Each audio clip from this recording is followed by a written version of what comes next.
discussing conflict in the family. Paula Quincy is a relationship expert and life coach. She joins us now via all sorts of fancy other things. I think it's Zoom or something.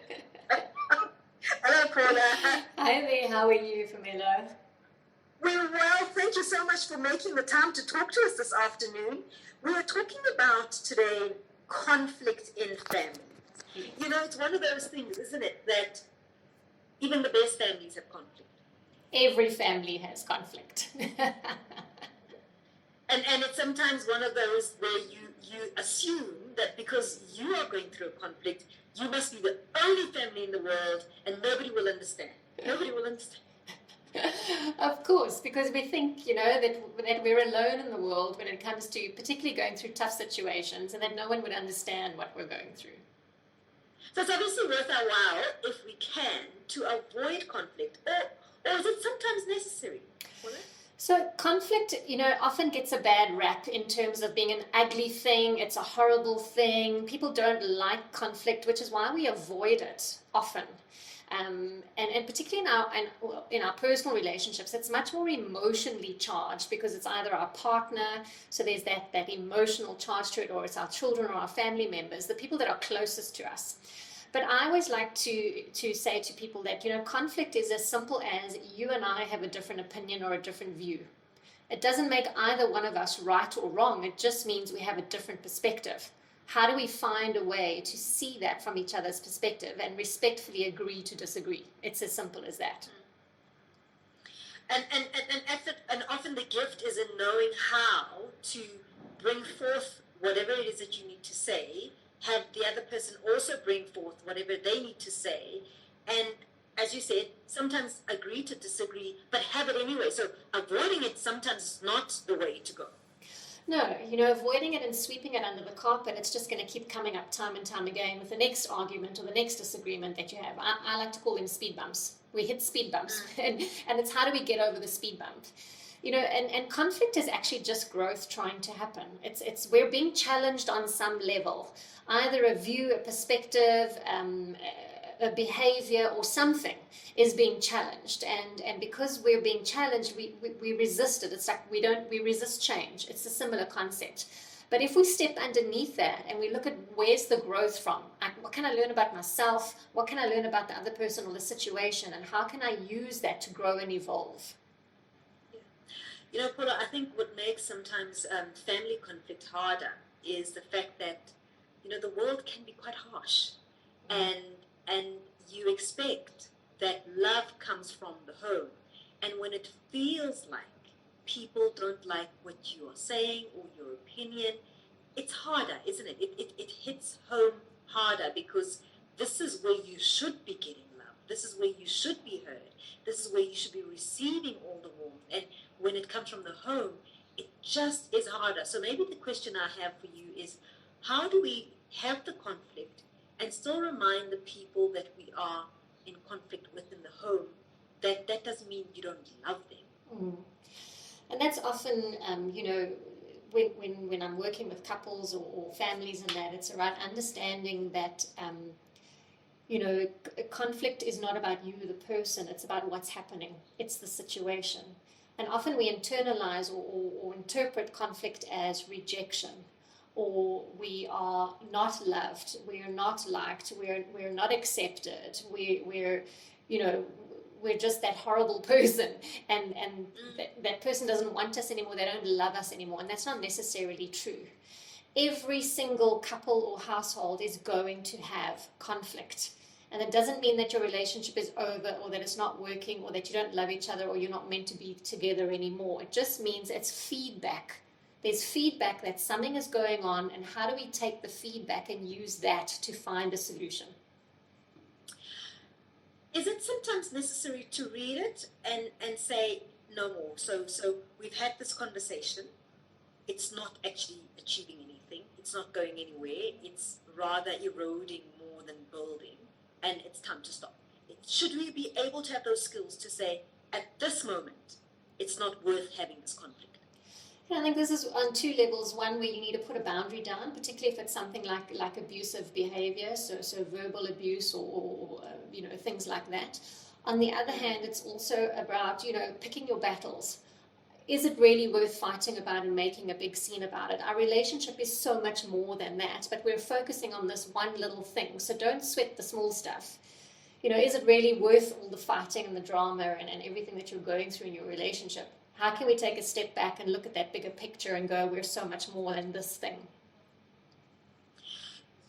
I mean, I hear that. But what happens, Paula, where you have personalities, especially in a family, where there's always a dominant one? The one that always gets their way, and their word is always final, and there's always the one person that always retreats.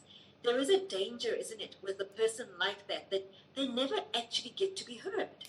Yeah, and this does happen, and I think we might have spoken before around the minimizer, maximizer conflict management styles. And this is where both couples have to work together to co-create that safe space, that relational space where we can have communication, when we can connect, when we can create emotional safety to hear each other's voices. The quieter one, or the one that shuts down and withdraws and avoids conflict, and the maximizer, which is the one that's seen as the domineering personality. And this is where communication skills come in. Can you teach somebody new communication skills as an adult? Absolutely. If there's a willingness to learn, because it's going to improve your relationship, and because you value your partner and you respect your partner and your relationship and you want to succeed together, you can learn anything you want when it comes to growing as a person in your relationship. Okay, let's open the lines. I'm sure lots of people want to talk about this. Let's open the lines. 011-714-2006. You can also send us a WhatsApp on 0614-104-107. And really, it's about managing conflict. You may be in a relationship where you're constantly fighting, where you're finding yourself that you just, with all the love in the world, you still find yourselves always disagreeing. Is that common, Paula? Is it common for people to find themselves at a space where everything about what their ideas are at a specific time just doesn't connect? They just find themselves at complete opposite ends of the world. Is there something always deeper than the issue when that happens? There could be underlying issues there. So it could be things like you don't share the same value system. You don't share the same lifestyle or interests. And then how can you find a middle ground and create new lifestyles and interests together as a couple to build you and grow you instead of growing apart? It could be that there are some deeper issues there that need to be addressed through self-work and therapy and stuff like that. And it could be that the life stage you're in is you're now shifted into, especially if there's a big age gap between you. You might have moved into a different life stage. This one is a different life stage and you're just not connecting. I was going to ask you exactly about that, because maybe I want to ask, do people change? Because sometimes you may find in the beginning of the relationship, everything about this person was just so wonderful and so cool. Even if they were throwing their socks around, it's just so cool.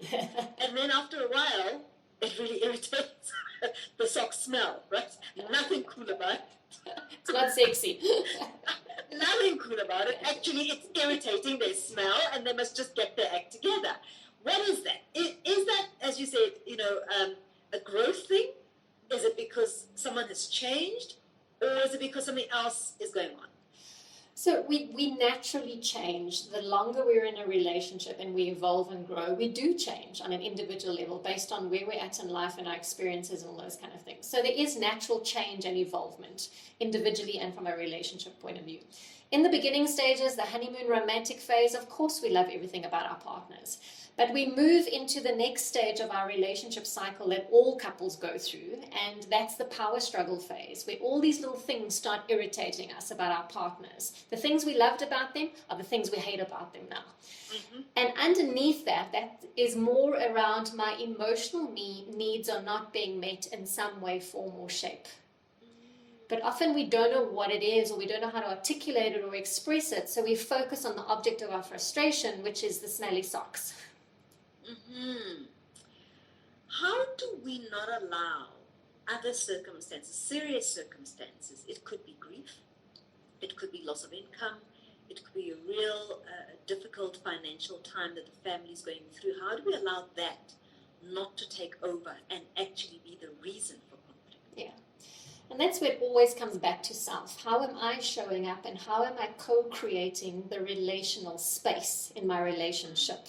That space between you and me, which is where our relationship lives. So taking ownership of self and your own behaviors and actions and how they are impacting others, communicating what's going on inside of me and how do I need my partner to be there for me and support me through this. And then, if you don't let your partner in and know what's going on inside of you, you can't expect them to be there and support you because they're not mind readers either. And then there's another element. I often think that marriage is very little of marriage is about the two people. It's actually about the other people that come along with the partners, right? So when you get married, it's not about you anymore. It's about your two families coming together, because that's essentially what you're doing. You're bringing other people into this union. And when that happens, it could be beautiful or it could be really, really difficult, because you're not managing just two people's relationships here and personalities. You're managing the community's relationships and personalities. Absolutely. Family dynamics can play such an important role, positively or negatively. They provide a great source of support and nurturing and people that we share memories and moments and that with. But at the same time, they can live in that space in the middle between us and cause conflict. And this is where, as a couple, very early on in the relationship, one of the conversations you need to have is, what are the boundaries that we're going to put down to protect ourselves and our relationship in terms of each other and how we will act and behave towards each other, but also with not allowing external influences to come in between us and meddle in our relationship. And I mean, there are people who they have been connected to their family and that bond is so strong you cannot move it. Is it even your place to even say, let's just remember I'm here? So the worst thing to do is give an ultimatum and say your family or me, because ultimatums never work out. But it's about sitting down and saying, where do we find the balance in that? You have time with family, and family is important, but we are our own family. You and me as a partner, we are our own family, and if children come into it, we are our own family unit. How does our own family unit become a priority and have equal priority to the other relationships in our life that play an important role? Some steps, Paula, maybe some guidelines from you in managing conflict, either with extended people, whether it's family, or even yourself and children. And sometimes, children can themselves play you. You know that, where they would go to the one parent and say, well, this is what the one parent said, and they would always sometimes do what they can, if they can, divide you guys for their own benefit. How do we, coexist in family units where there will inevitably be conflict, but in such a way that it never ends because it sometimes does, it never ends in a complete end of the family unit? Absolutely. So couples need to sit down and agree in terms of how will we deal with conflict, because we are going to have conflict, whether we like it or not. Realistic, we're going to have conflict. How are we going to deal with conflict, and what are the ground rules? So, for example, if we get into conflict, we're not going to swear at each other and be disrespectful and call each other names, for example. We're not going to be abusive towards each other. Those are the ground rules. Things that work for you, because every relationship is different. So, for example, we're not going to go to bed angry. We're going to try and resolve it, or we will put a pause on it and we will make time to give that particular topic and conversation the time it deserves, because it's important to us. Understanding that there are going to be times where you're going to disagree. So how do you disagree respectfully and still focus on your relationship? Finding a solution. So going in with the right mindset. For every problem, there is a solution. How do we find the solution that works for both of us and takes both of our needs into account? And then where you have the conversation is important. So not the bedroom, not when you're walking past each other in the passageway, on the phone or via WhatsApp or voice notes or texting. Because we are important to each other, let us sit down face to face and co-create and solve this together, find solutions. And Is yeah. is the reason for not the bedroom what I think the reason is? Well, you could look at it one of both ways. It's your safe space and your sacred space, and perhaps you can finish in the bedroom with makeup sex. Who knows? Okay, no, that's fine. Sorry, I was distracted there.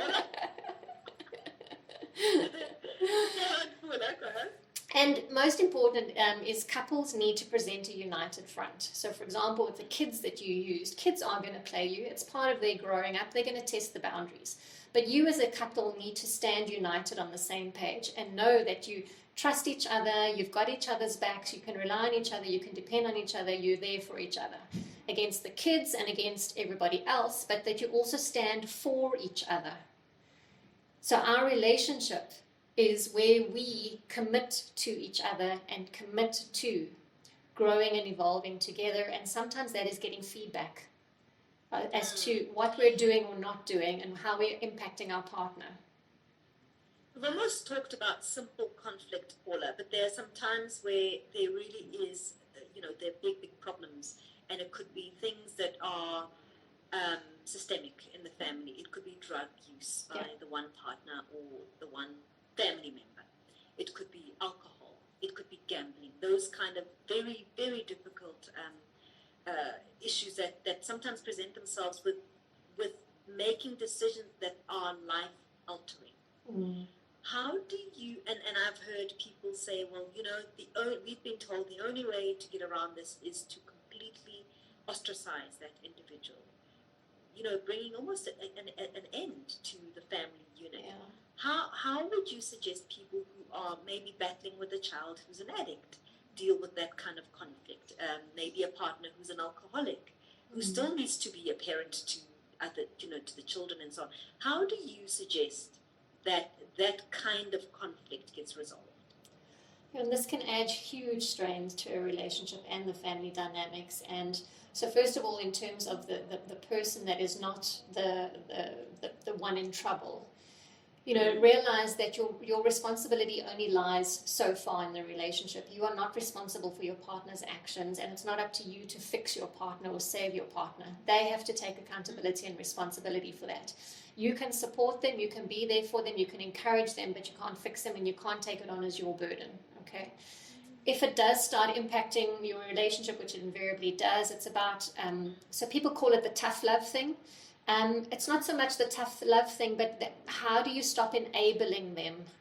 Because over time, with your own behaviors, you've enabled the situation.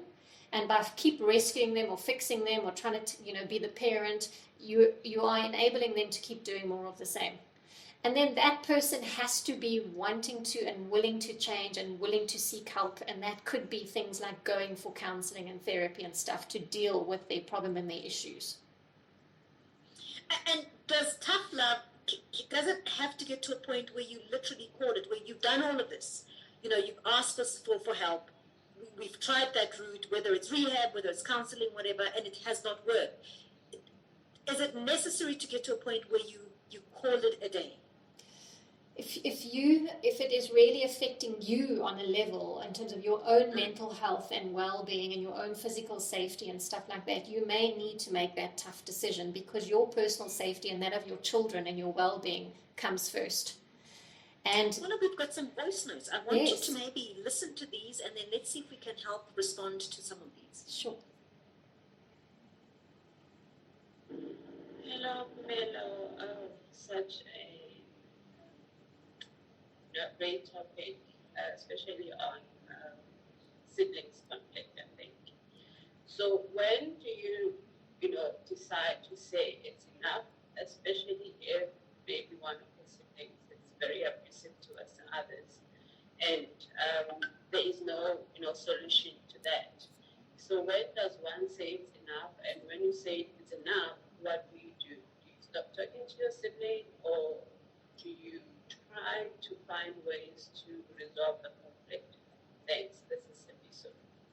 Good afternoon, Phemelo. What an interesting topic. To me, there can be underlying issues. Fine. In a relationship, it's about whether you understand yourself. Why did you get involved in that relationship? Because, like, for instance, you cannot be with somebody, like, for instance, if you are a church person, you can't be with a party animal. That is not going to work. Obviously, we are in two different worlds, right? And in families, in most of the time, it's those unresolved issues that always cripple in, and sometimes it's a money issue. People who have money, they want to have the last word in a family, but mostly it's all about accepting yourself. And also in families, is that competition thing. Bana bang mangane, they are competing with Bana bang Mamongolo and stuff like that. So it's all about understanding yourself and know what you want, especially in relationships, because you choose in a relationship. Whereas in a family, you don't have much choice. So in a relationship, be with somebody who has the same values and principles as you. So if you are outspoken like me, you can't be with an introvert because you are chatterbox. You want to talk. You want to talk about current affairs and all those things. That's funny. Okay, so let's start with the first voice note where the person was saying, I think it's a conflict amongst siblings, and there is one, I think, a bully she says quite abusive, and she's asking what the best decision would be for the other siblings. I think this is often where we struggle, particularly with family members or friends, is that it's okay to say no. It's okay to put that boundary down and say no more and not feel guilty about it. But because it's not about the person, it's about the impact that it's having on you, your mental well-being, your physical, emotional well-being, whatever it might be. And sometimes, relationships do get to that point where it is irreparable. There's just too much damage that's been done, and neither party can find a way forward. But be okay with the decision that you've made, because this is about you and not that person. If you're just cutting that person off to spite them or get back at them or, revenge, that kind of thing, that's not going to work. So do the right thing that's right for you. Be okay with the decision. Understand if you're feeling guilt, why, process it, deal with it. But it's about the boundary that you're putting down for your life and the way that you want to live and the lifestyle that you want to live, and whether that kind of behavior or space has a place in your life or not. The one voice note spoke about self-acceptance and how, I suppose, it's taking responsibility of how you bring yourself to the conflict. Yeah, and that's where I spoke about, in terms of understanding your conflict management style. Do you avoid it? Do you come out attacking, naming, shaming, blaming, taking ownership and accountability of your behaviors and your actions that contribute and co-create to your relationship space and the health and the quality of your relationship? Being willing to find solutions and move forward. And this is often where people talk about compromise. And, compromise has that negative connotation. I've got to give in or give up something to get something. So rather reframe it and look at it as contribution. What is my contribution to this? Because I value it and I value my partner, I value the relationship. There's a message that's asking about, in fact, let's go to David quickly before we go to the message. David is calling us from Durban. Good afternoon, David. Good afternoon. How are you guys doing? We well. Thanks for calling, David. Thanks. Look, I just want to comment on a remark that you have just made. Normally, in a situation, look, I'm a struggling gambler. I gamble, and I've been struggling with it for many years. It came to a point where, as she said, it became hard to manage for my wife and my kids. At one point, it became dangerous because of the decisions I was making to get money to gamble and etc. But what happened was she applied for divorce, and she literally, I was living out of a friend's house, and I had nowhere to stay, nothing to eat. And by the grace of God, I decided to go for counseling and find my way. The thing is that after I got a job and I started being a little bit successful, getting myself back, she decided, look, we can make things work now, we can come back. But the thing is, you left me out when I really needed you the most. And sometimes something is not what I needed. I had my support. They asked me 5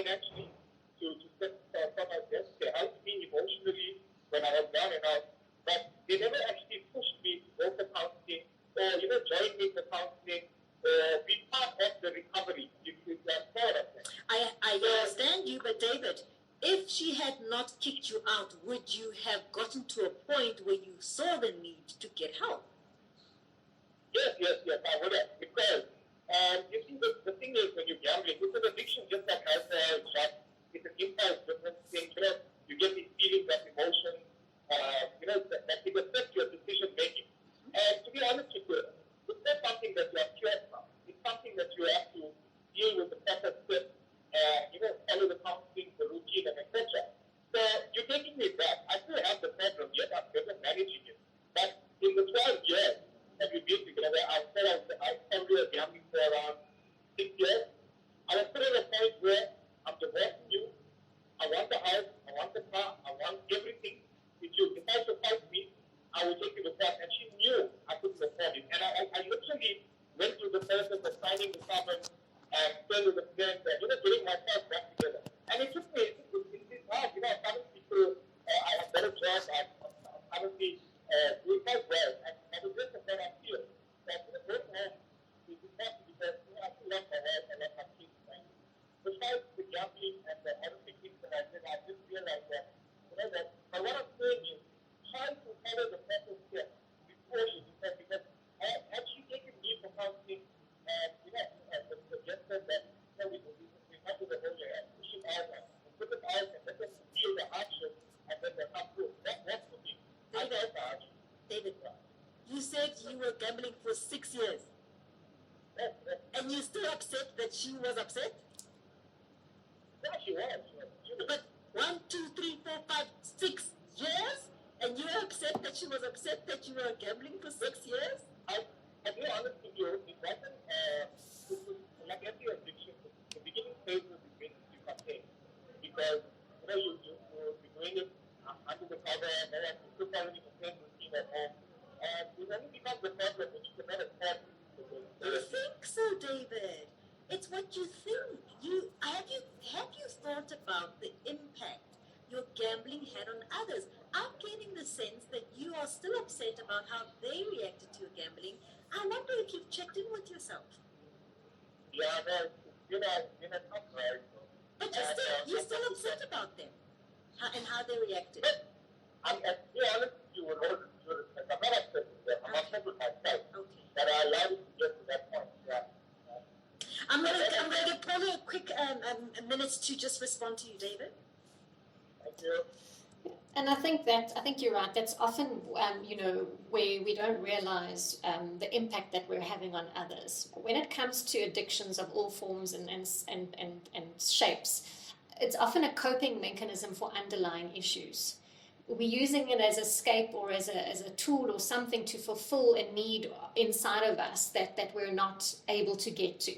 And that's where the therapy and all of that is important.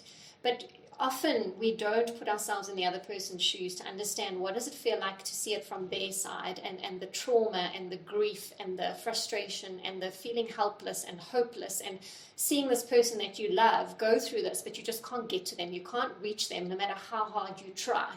And it can be as equally traumatic for the other members of the family that go through this. Yeah, I think it's quite a lot. But I mean, look, he's brave enough to talk about his story, and I commend him for that, which I think is so, I think it could be part of his healing, Paula, thank you so much. How do people get hold of you? So you can find me on all the social media platforms. I'm on Twitter, Facebook, Instagram, LinkedIn, and then and I'm on YouTube as well. And then my website is paulaquincy.com.